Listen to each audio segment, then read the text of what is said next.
opportunity to go to Nepal. This trip is the only reason I'm still here. I'm in a spiral of self-hatred, wanting to hurt myself and end my life. But this trip is what has me holding on. I once was a happy kid who cared about everything that's ever existed. I remember the day I lost myself, when I lost hope. That day they convinced me they cared, and I walked into the woods. They lied to me. I thought they would give me love and affection. Man, was I wrong. Then I began getting messages from people I didn't even know. I was confused. I wondered if it was possible they could know what happened that night in the woods. I was scared. I couldn't breathe, even when I tried to calm down. How is this fair? I felt beyond repair. I consented.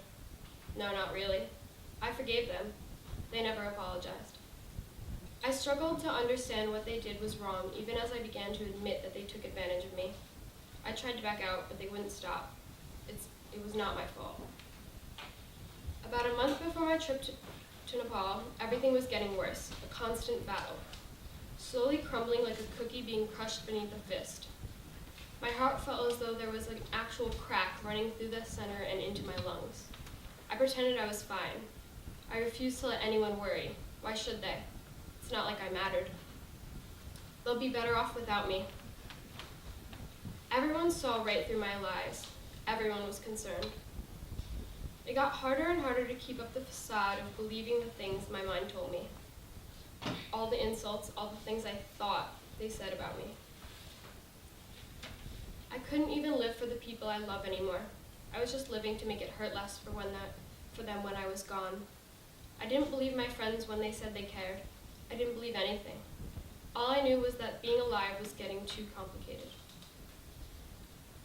I wrote letters to all the people who impacted my life, both good and bad.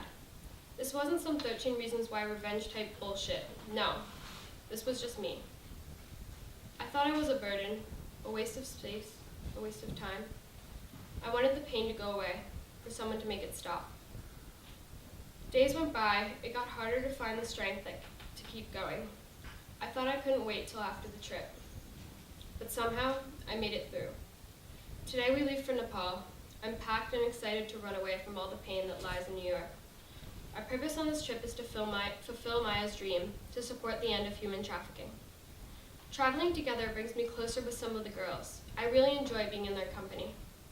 We sit on the floor at the back of the plane. We talk about how bad we feel for the girl who's puking for 2 hours straight. I dread the travel to Kathmandu, but it turns out to not be so bad. I step off the plane and onto the warm Nepali soil. I feel at home. I feel a happiness I've never felt before. My life is going to change from this moment on. I know it. We meet the kids from Himalayan Children's Charity, or HCC. They smile, and I'm in love. We visit the school Singadevi and meet the most amazing children on the planet. Even without language, the connection between us is stronger than any bond I've ever experienced with another human being. Our nights at the beach and in the hotel are so much fun. We stay up late talking and just being with each other, telling stories. My travel mates feel like family. We've been in Nepal for 2 weeks. I especially feel a connection with Pushpa. She is my sister now. I love her so much. I love all of them. We're sitting in the Kathmandu airport, waiting for our plane to go home. My headphones are in and I'm blasting Past Lives by Bones, a song that usually makes me feel everything will be okay. But I'm in tears.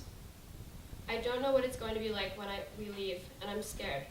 I don't want to lose this feeling of closeness. I pretend I can't hear Julius when he asks what's wrong.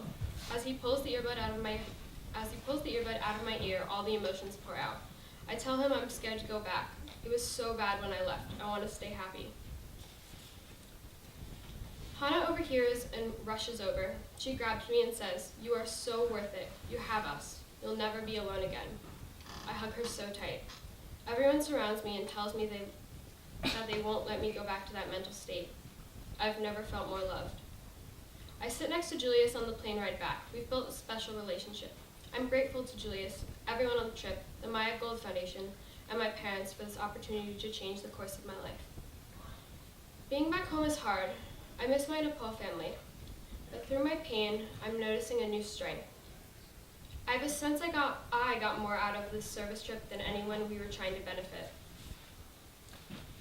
I'm filled with hope that comes from helping others. Kids at Singadevi and Kushigar have changed my life. I realize that there's not much I can do if I'm dead.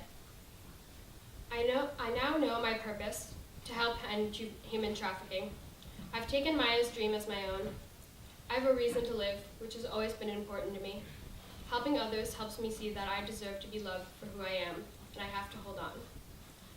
Life may not get better, but it does get easier to handle. If I can't live for myself yet, I'll have to live for the people who need help, support, and love. I want to spend my life benefiting them because they are worth it. And someday, I'll see that I am too.